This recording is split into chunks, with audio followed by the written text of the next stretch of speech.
Yəni bunu taxmışam, bununla belə üzümü qarsayır isti, gözümü yandırır isti. Hələ bu kölgədir. 46 dərəcə göstərir hazırda.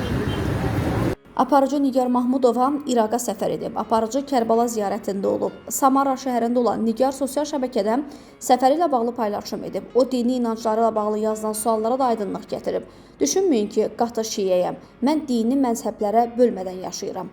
Bu dəfə ümrə ziyarətimdən fərqli olaraq çadradayam, abayada yox. Kərbalaya gələndə çadıra alın, ziyarətgahlara çadıra və corabsız buraxmırlar. Nə isə bilmirəmsə məsləhət kimi bildirin, irad kimi yox. Kərbəla ziyarətinə gəldiyimə görə düşünməyin ki, mən qatı şiiyəyəm. Mən əslində dinimizi məzhəblərə bölmədən yaşayıram.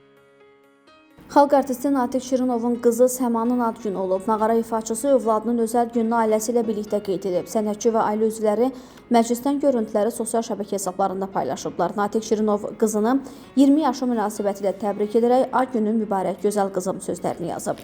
Qeyd edək ki, Sevinç adlı xanımla ailəli olan Natiq Şirinovun 3 övladı və 2 nəvəsi var. Onun oğlu Ümid, xalq artisti Alim Qasımovun nəvəsi Fatimə ilə ailə qurub. Sənətçinin digər qızı Sevil isə Türkiyəli vətəndaşlı evlidir. O hazırda ana olmağa hazırlaşır.